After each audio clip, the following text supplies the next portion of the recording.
আসসালামু আলাইকুম। English লিটারেচারের romantic period সম্পর্কে আজকে পড়ব।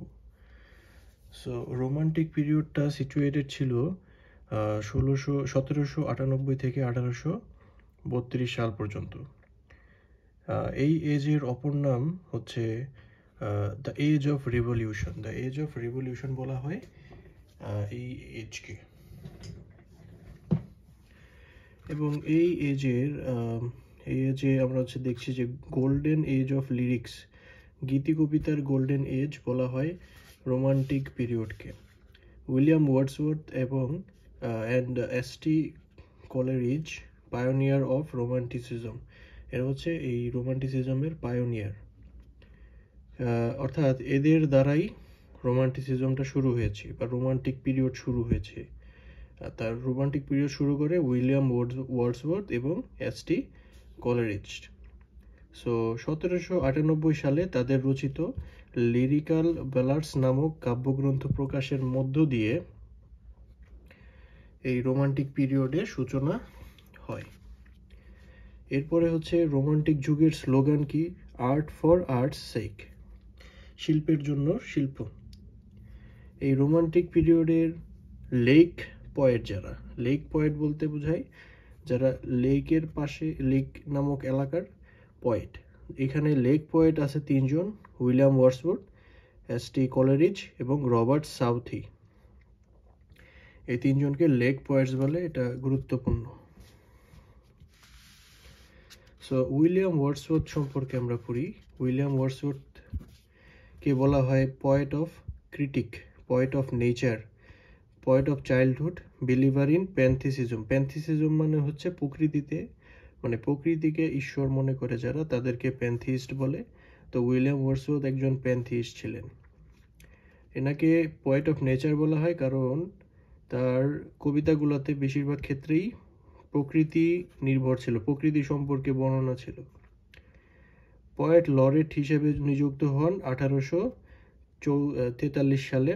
পয়েট লরেট মানে হচ্ছে কোর্ট লরেট বোঝায়, কোর্টের পয়েটকে বোঝায়।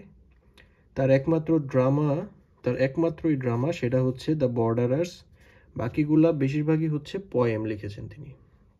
ওকে, এরপর ফেমাস বুক অফ পোয়েম। তার কি ফেমাস বুক আছে পোয়েমে? যেমন লিরিক্যাল ব্যালাডস, এখানে মোট 23টি কবিতা আছে।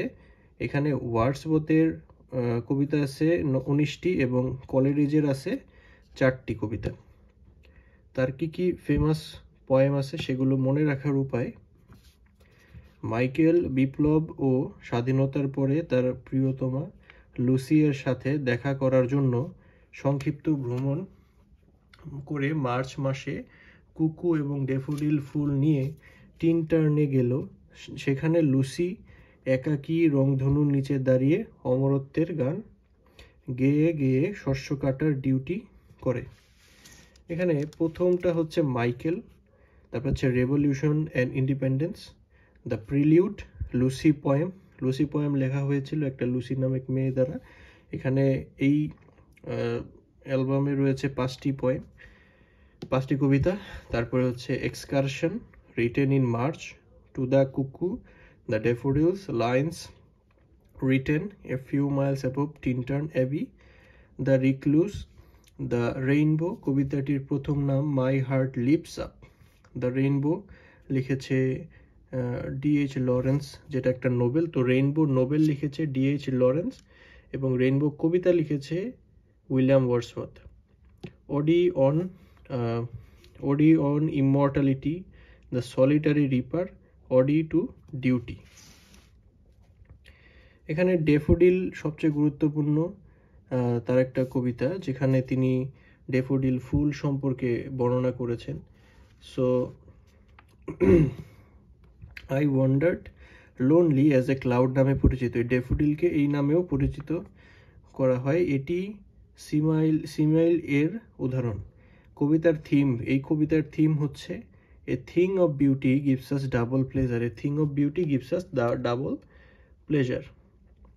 সো এটা নোট আছে যে ড্যাফোডিল নামের আরও কিছু লেখকের কাজ রয়েছে, যেমন দ্য ড্যাফোডিলস হচ্ছে উইলিয়াম ওয়ার্ডসওয়ার্থ, রাইট? কিন্তু টু ড্যাফোডিলস পোয়েম, এটা রবার্ট হ্যারিক লিখেছেন। টু ড্যাফোডিল, শুধু ড্যাফোডিল, ড্যাফোডিল একটা পোয়েম টেড হিউক্স উনি লিখেছেন।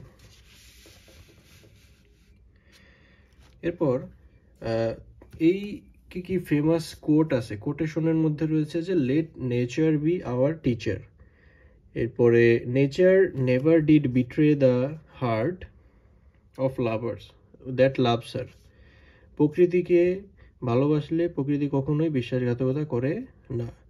Child is the father of a man, child is the father of a man, ঘুমিয়ে আছে শিশুর পিতা সর্বশিশুর অন্তরে। Child is the father of man. Our birth is but a sleep and forgetting. ক্ষণে ক্ষণে মৃত্যু আমি তাহারই বলি। Every poet is a teacher. Poetry is the breath and finer spirit of knowledge.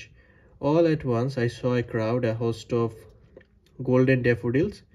এটা খুবই গুরুত্বপূর্ণ। 10,000 I saw at a glance, tossing their heads in sprightly dance. The daffodils কবিতা থেকে নেয়া। এখানে 10,000 ড্যাফোডিল ফুল উনি দেখছে, কিন্তু অ্যাকচুয়ালি এটা হচ্ছে অতিরঞ্জিত করে বলেছে, হাইপার বোল যেটাকে বলি আমরা।